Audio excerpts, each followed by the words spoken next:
पहली बात तो फिल्म मैंने डायरेक्ट की और लिखी है, लेकिन जो ये फिल्म फेयर अवार्ड मिला है वो आप ही के शहर के एक्टर कुमुद मिश्रा जी को मिला है। तो फिल्म मेरी थी, लेकिन काम उनके काम की तारीफ के लिए मिला, और मुझे खुशी ये बात की हुई कि एक काबिल और सही आदमी के, डिजर्विंग आदमी के हाथ में गया। मुझे मिलती उससे ज़्यादा मुझे खुशी हुई उनको मिला है, क्योंकि मुझे लगता है बहुत कमाल के एक्टर हैं, ये पहली बात। दूसरा, अवार्ड के लिए बनाई नहीं थी, एडिट में लगाए, वो ज़रूरत है कम्युनिकेशन की, तो एडिटर की इंपॉर्टेंस वहाँ पे आ गई। उसी तरह फिल्में में होती हैं, जब शूट होती हैं, आपको बता दूं बुलेट राजा मैंने एडिट की थी, 78 घंटे का फुटेज आया था। साल का था, इलाहाबाद में था, मैं बहुत किताबें पढ़ता था, इलाहाबाद में लाइट बहुत जाती थी उस समय भी, तो हम चाहे मोमबत्ती जल रही हो, हमको किताबें पढ़ने का बीमारी लग गई थी।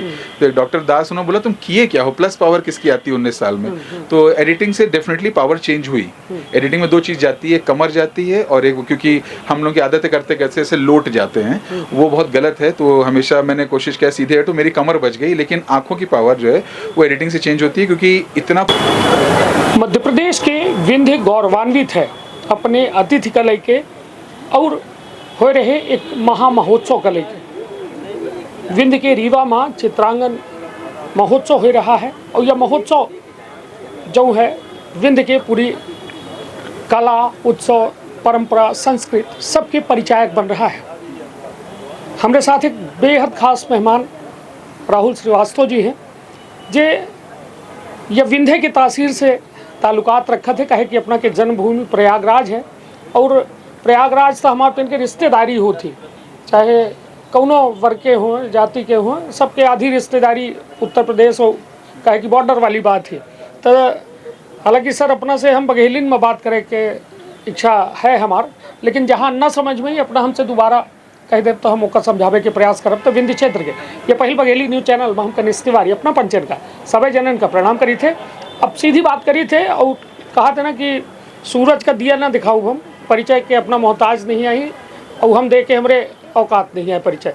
लेकिन फिल्म फेयर अवार्ड अपना विनर हैं, ऐसा ऐसा काम करे हैं कि शायद अब विंध्य के युवन में प्रेरणा जरूर अपना के बातन से मिली। पहले तो राहुल सर अपना की विंध्य के रीवा माँ बहुत बहुत स्वागत है, अभिनंदन है। बहुत बहुत धन्यवाद। हमें बहुत अच्छा लगा, क्योंकि बॉम्बे की भागदौड़ से अचानक से अच्छा लगा। जब मैं उतरा तो मैंने पूछा ड्राइवर से कि इतना ही खाली रहता है, बोला हमें क्या इतना खाली तो इलाहाबाद भी नहीं रहता है, प्रयागराज भी नहीं रहता है। तो जो शांति हवा में ना, वो बहुत अच्छी लगती है, बहुत मज़ा आता है। निश्चित तौर पर जब कहा था ना कि अपने घर में, ये तो भगवान राम के शब्द हैं कि जननी जन्मभूमि स्वर्ग स्वर्गादपि गरीयसी, तो जन्मभूमि स्वर्ग से सुंदर है, और निश्चित तौर पर एका को नकार नहीं सकता है। और सर जीवन बहुत कठिन है, आज के युवा शॉर्ट टेम्पर्ड हैं, बहुत जल्दी हासिल करना चाहते हैं और बस हर कुछ कर जाना चाहते हैं उन 10-20 सालों में।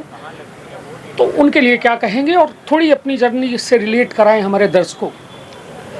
जर्नी की बात है तो जैसे आप जिस तरह के घरों की बात कर रहे हैं, हम कोशिश करेंगे थोड़ा बहुत इलाहाबादी बोल लें जिनसे आपको लगे कि सब सही। पर हम भी ऐसे ही बताया आपसे, सरस्वती शिशु निकेतन और GIC के पढ़े हुए थे। तो लेकिन एक चीज़ थी, दबाव हमेशा माँ बाप बनाते थे। हमको लगता है कि आजकल जो माँ बाप दबाव बना रहे हैं, ये उसका फल है कि बच्चे जो है ना इतने रेस्टलेस हो रहे हैं। जैसे मेरे कुछ दोस्तों ने कहा कि यार हमारा बच्चा मैगी बहुत खाता है। हमने कहा तुम लाते होगा, तुम खाते होगे तभी वो खा रहा है। अगर आप रोटी सब्जी खाएंगे तो बच्चा वही खाएगा जो उसे मिलता है। तो क्या जिस घर में ऐसी बातें होंगी तो बच्चों का वो वहीं से तो निकल रहे हैं ना। तो हम अपनी जिम्मेदारी महसूस नहीं कर रहे हैं, हम किताबें नहीं पढ़ रहे हैं, और हम चाहते हैं हमारा बच्चा किताबें पढ़े या अखबार पढ़े। आप नहीं पढ़ेंगे बच्चा आपको कॉपी करता है। हम सब, यहाँ तक कि हमारी कई आदतें हैं। मेरे पापा कुछ इस तरीके से बैठते थे, मैं बिना जाने अक्सर उस तरह से बैठ जाता हूँ, तो बाद में आता है कि तो हमारे पापा ऐसे बैठा करते थे। तो हम सब कॉपी करते हैं। तो हमें लगता है कि बच्चों को टोकने से जिम्मेदारी हमारी ज़्यादा है कि हम जो घर में माहौल बनाएं वो वही कॉपी करके जाएंगे। और जहाँ तक युवाओं की बात है, सही बात है, समय बहुत बदला है। हम लोग जो थे, और हमेशा ये कहना कि ये युवा गलत हैं, बड़े रेस्टलेस हैं, मैं क्योंकि जब हम थे तो हमको भी कोई ना कोई बोलता रहा होगा। जब KL सहगल के ज़माने के गाने सुन के कोई किशोर कुमार को गाली देता था, कोई किशोर कुमार का सुन के आज के उसको देखिए, तो चलता ही रहेगा कि हम अगली पीढ़ी को कमतर बताते रहेंगे। पर मुझे नहीं लगता, बहुत शार्प हैं, बहुत तेज हैं, और क्या गलत है कि जल्दी पाना चाहते हैं। हाँ, लेकिन अगर मानसिक रूप से स्वस्थ रह पाएँ वो ज़रूरी है, और उसके लिए थोड़ा बहुत पढ़ना लिखना, थोड़ा योग अभ्यास करना, थोड़ा सा वो शांत रखना, हम अगर जो उनसे एक पीढ़ी आगे है उनको इस तरह का सहारा दे सकें। मुझे लगता है बहुत तेज़ हैं और जल्दी ग्रास्प कर रहे हैं, जल्दी समझ रहे हैं, तो हम उससे चिढ़ क्यों रहे हैं? हमें जो रेस्टलेस किस बात की है रेस्टलेस। और ओवरऑल देखा जाए तो विश्व में भी तो इसी तरह का हुआ है ना एनर्जी कि रेस्टलेस हैं, सॉरी नई नई चीज़ें आई हैं, तेज़ी से बदलाव हुए हैं। जहाँ पर एक एसटीडी कॉल को करने के लिए आपको इंतज़ार करना पड़ता था, वो एक कॉल कर लेते हैं, तो उनके लिए भी तो समय की परिभाषा बदल गई है ना। हम क्यों उम्मीद करते हैं कि वो एसटीडी की टाइमिंग को लेके मोबाइल में बैठे रहेंगे? क्यों बैठे?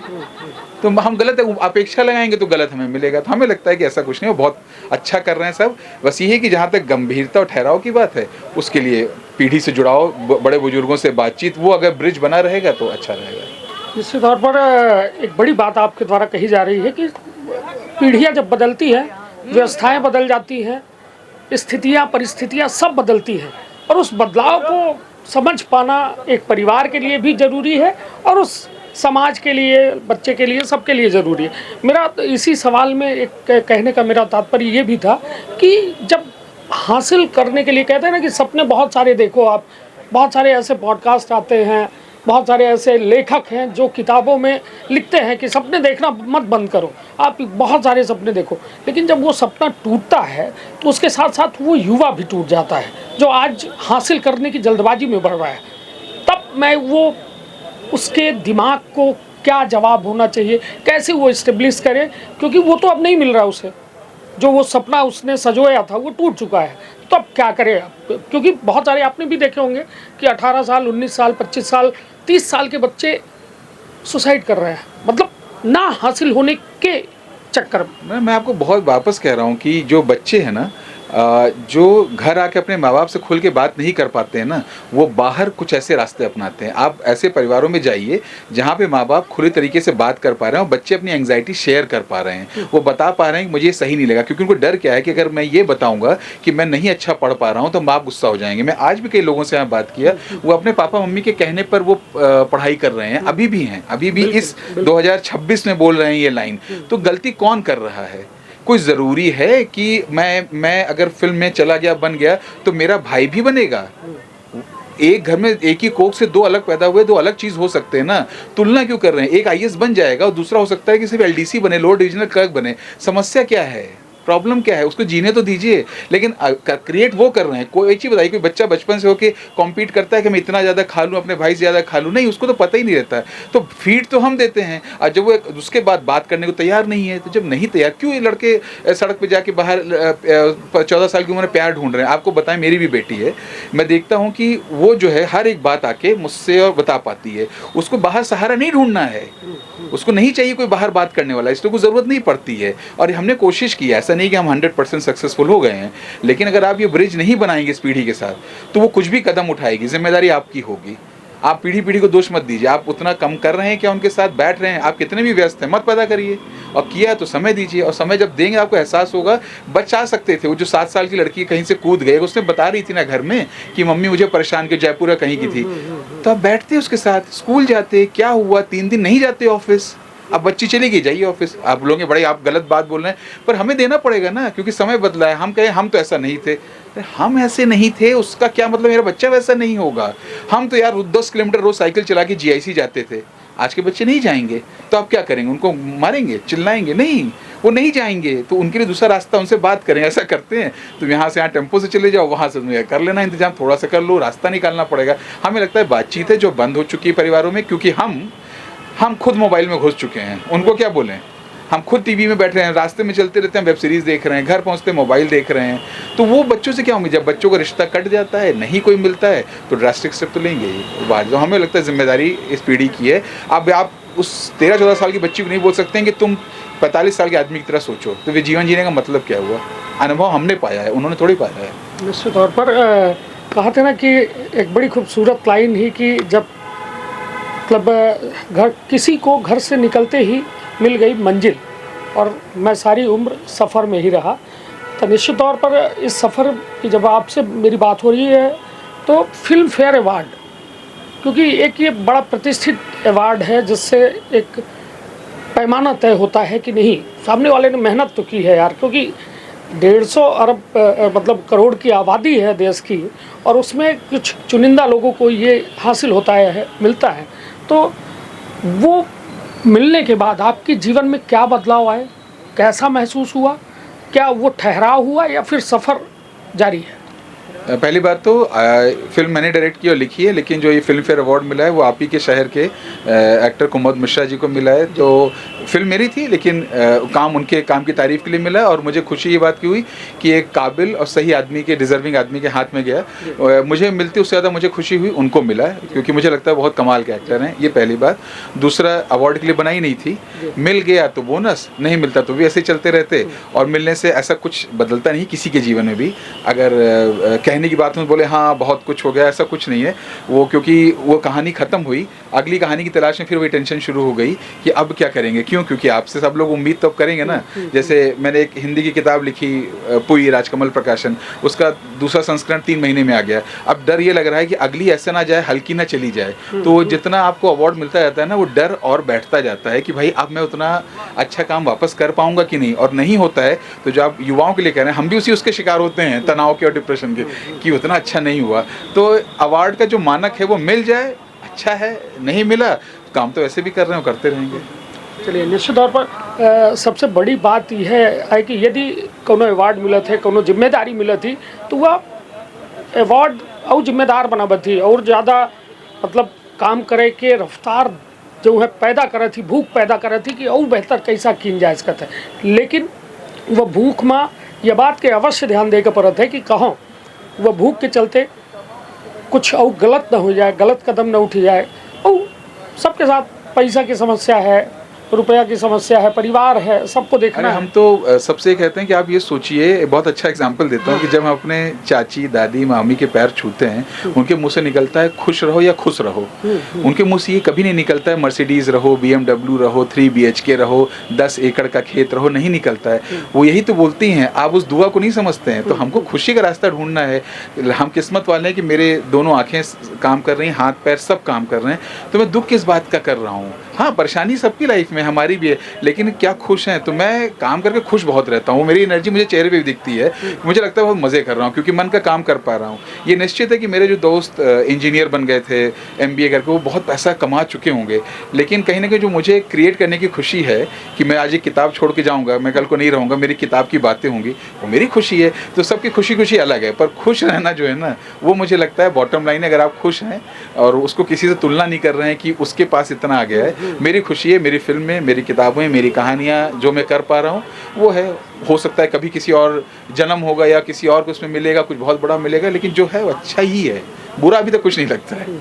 जैसे और आपके प्रोफाइल को मैं देख रहा था, राहुल दादा .com आपके प्रोफाइल, दद्दा.com में, तो उस पर मैंने एड्स बहुत सारे देखे। और एड्स आप बनाना चाहते थे या सिर्फ कमर्शियल और पैसे की ज़रूरत ने आपको एड्स में लाया, फिल्मों को छोड़ के, या ज़्यादा इधर आप आए? तो एड्स मेन स्ट्रीम है आपका या फिर साइड स्ट्रीम है, क्या कहेंगे? मुझे कुछ भी नहीं पता था, जो प्लानिंग की थी सारी प्लानिंग एक तरफ, कहते हैं ना मैन प्रपोजेस गॉड डिस्पोजेस, तो वो मेरा हो गया। मैंने पहले सोचता था कि जो जो सोच रहा हूँ वो होगा, और मैं आपसे भी अगर पूछूंगा आप भी बोलेंगे नहीं यार जो प्लान किया था वो तो नहीं हुआ, कुछ और ही होता है। इसलिए सबसे अच्छी बात है फ्लो के साथ चलते जाना। तो मैंने कभी नहीं सोचा था कि एड फिल्म मेकर बनूंगा या इतने एड्स 200 ऐड बनाऊंगा।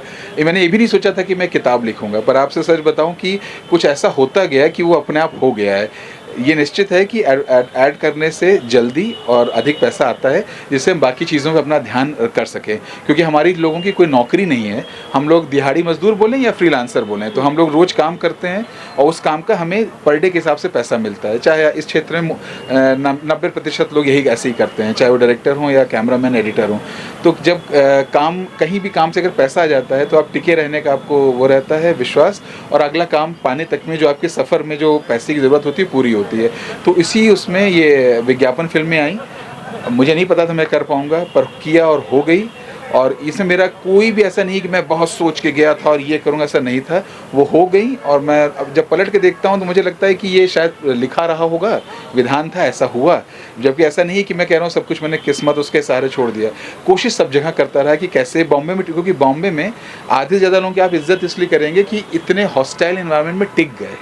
वहाँ टिकना बहुत बड़ी बात है। जानते हैं बहुत से लोग आप मिलेंगे बात करेंगे बोलते हैं अरे यार टिक गई यही बहुत बड़ी बात है, पैर उखड़ जाते हैं। तो अगर मैं टिक गया हूँ और पहली पीढ़ी होकर, ये अपने आप में मानता हूँ बहुत बड़ी सफल चीज़ है। और इसके पे जो भी मिल रहा है सब बोनस है। तो एडवर्टाइजिंग का सच बताऊँ मैंने कभी प्लान नहीं किया था। मैं तो चाहता था फिल्म एडिट करूँगा और एक दिन डेविड सर जैसे मेरे सीनियर हैं एडिट करते करते, वो भी FTI के गोल्ड मेडलिस्ट है, मैं भी FTI एडिटिंग का गोल्ड मेडलिस्ट हूँ, एक दिन मैं भी फिल्म डायरेक्ट कर लूँगा। लेकिन वो ज़िंदगी अपने आप एक जगह ले गई, उसने ऐड करा लिया, ऐड करने लगे। साथ ही साथ फीचर फिल्म जो है शायद एक बीच में शुरू हो रही थी, रुक गई थी, कुछ सालों में फिर शुरू हो जाएगी। तो कोई अब प्लान नहीं कर रहा हूँ, अब जैसे ज़िंदगी चल रही है साथ ही साथ चल रहा हूँ, उसमें खुशी है। जहाँ प्लानिंग की थी वो कुछ नहीं हुआ।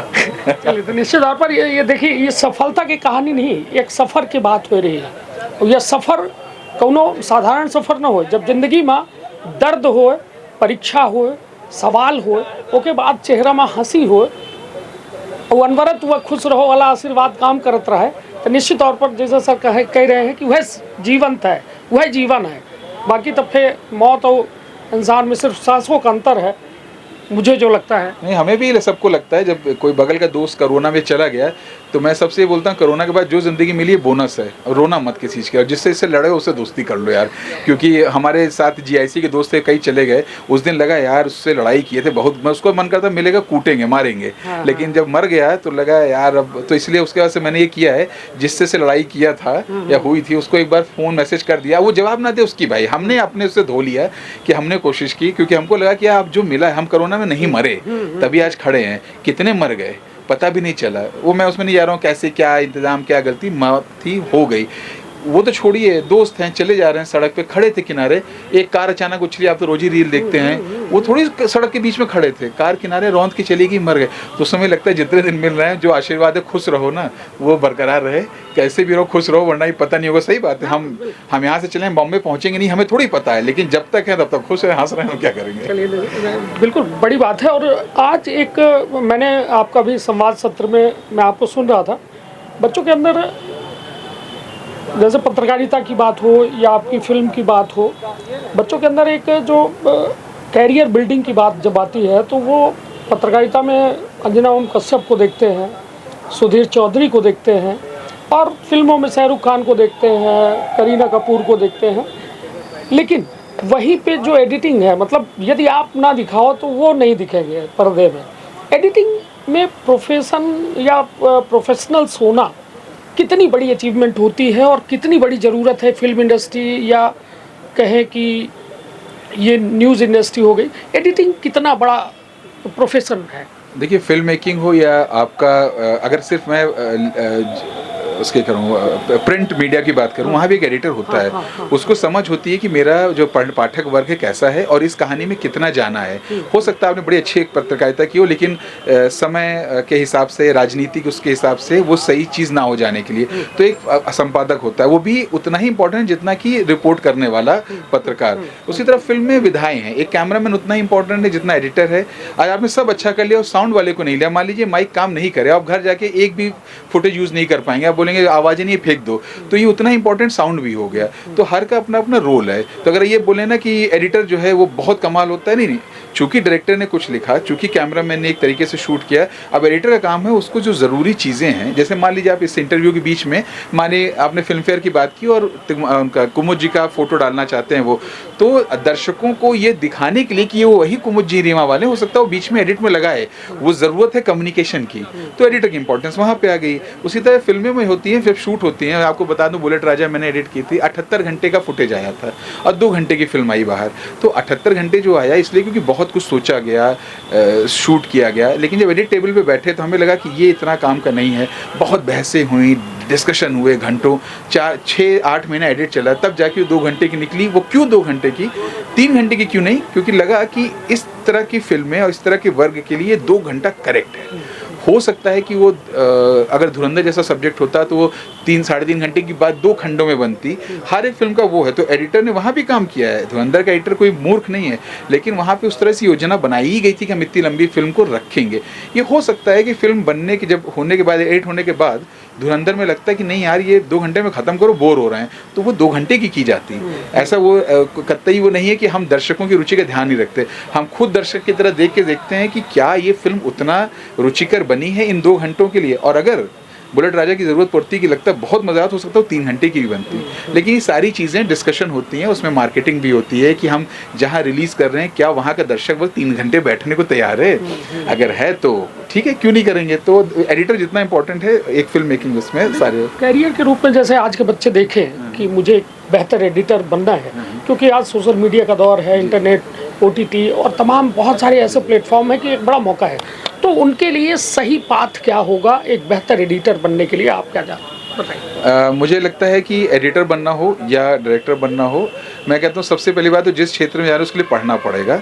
वो बहुत कई बार बोल रहा हूँ कि पढ़े बिना, क्योंकि जो पहले काम हो चुका है उसको बिना देखे आप करेंगे तो आपको लगेगा कि आप बहुत महान हो चुके हैं। आप पहले काम देखेंगे, आपके अंदर विनम्रता आ जाएगी कि अरे वाह, इतना कुछ कहा किया जा चुका है। जहाँ तक एडिटर की बात है, एडिटिंग में एक चीज़ और ज़रूरत पड़ती है, वो होती है किसी न किसी सॉफ्टवेयर की।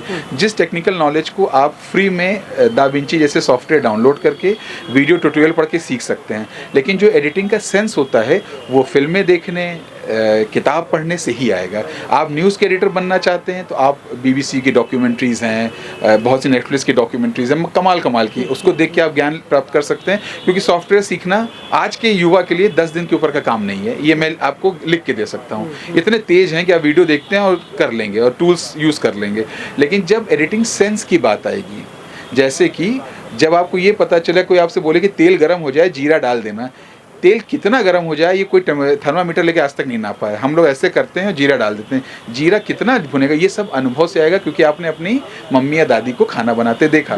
जिस तरह हम अपने सीनियर्स का काम जब देखेंगे, समझेंगे, तब हमको लगेगा कि अब हम जो है ऐसा कुछ करते हुए, क्योंकि वहाँ से आप सीखते हैं। आज तक कभी मेरे घर में मुझे चाय बनाना सिखाया नहीं गया, वो मम्मी को देखते देखते कि कितना हो रहा हो, कितनी देर उबाला जाए और डाल दें। तो वही हमें पुरानों से सीखेंगे और फिर जब हम आगे बढ़ेंगे तो अपने तरीके का कुछ नया क्रिएट करेंगे। तो टेक्निकल बता दिया, आप सीख सकते हैं, बहुत आसान है। आप अगर इंस्टीट्यूट जाना चाहते हैं तो और अच्छी बात है, क्योंकि अब तो हर स्टेट में इंस्टीट्यूट है। पूना तो सबसे बड़ा फिल्म इंस्टीट्यूट है ही, FTII पुणे, SRFTI है ही, साउथ में इंस्टीट्यूट है, कटक में इंस्टीट्यूट है, सब जगह है। अगर आप इंटरनेट पे जाएंगे आप सब जगह अप्लाई कर सकते हैं। तो अगर आप वो अप्लाई करके कहीं ट्रेनिंग ले लेते हैं तो उससे अच्छा क्या होगा, क्योंकि आप 2-3 सालों के लिए फिल्में देख रहे होंगे, बड़े बड़े लोगों से बात कर रहे होंगे, सिनेमा पे डिस्कशन होगा, फिर आपकी चॉइस है कि आप न्यूज़ रील और डॉक्यूमेंट्री एडिट करना चाहते हैं कि या फिल्म।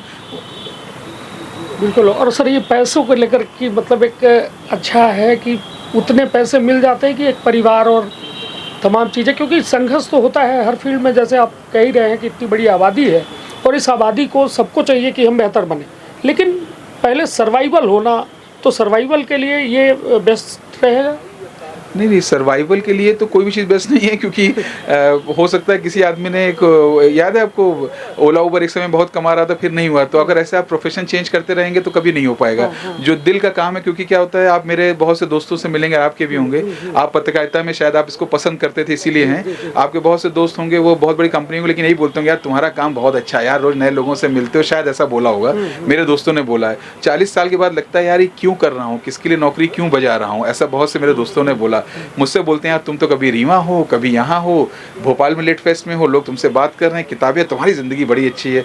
वो इसलिए कि मेरे पास उतना पैसा शायद नहीं हो, लेकिन मैं दिल का काम कर रहा हूँ जो मुझे पसंद है, तो सर्वाइवल हो जाएगा, ऐसा कुछ भी नहीं है। लेकिन आपको अपना क्या है कि मैं गारंटी दे सकता कि ये चीज़ जो है पैसे का, आपके पास 4 व्हीलर कितनी जल्दी आएगा या आप 3 BHK कब ले पाएंगे, इसकी कोई गारंटी नहीं है। लेकिन आप खुश रहेंगे और इतना कमा लेंगे कि आप चल जाएं। उसके बाद वो होना ऊपर वाले के हाथ छोड़ दीजिए। ये चश्मा एडिटिंग की वजह से लगा है, कंप्यूटर स्क्रीन लगातार देखने की वजह से लगा है, या फिर नहीं, ये चश्मा मैं 19 साल का था, इलाहाबाद में था, मैं बहुत किताबें पढ़ता था, इलाहाबाद में लाइट बहुत जाती थी उस समय भी, तो हम चाहे मोमबत्ती जल रही हो, हमको किताबें पढ़ने का बीमारी लग गई थी।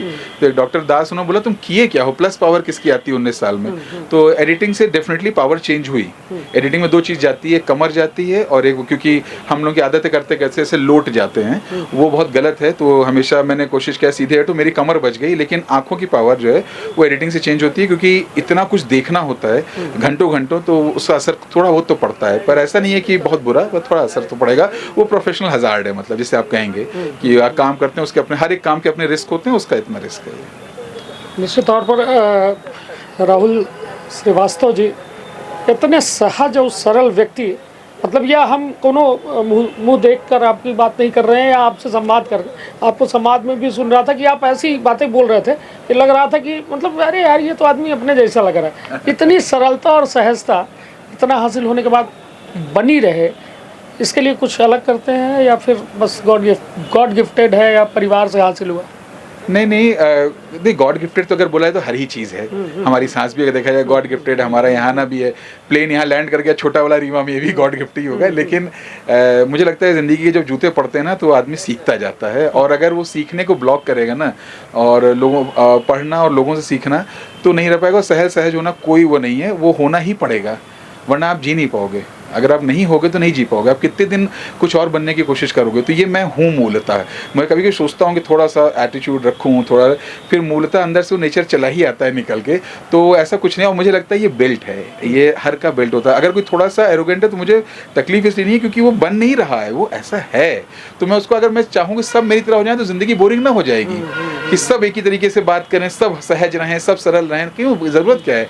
कोई थोड़ा सा टेढ़ा रहेगा, कोई इसको भी, जैसे हर शादी में फूफा टेढ़ा होता है या है ना, तो होते हैं ना वो, तभी तो मज़ा है उन शादियों का कि ये बुआ गुस्सा होंगी, ये फूफा गुस्सा होंगे।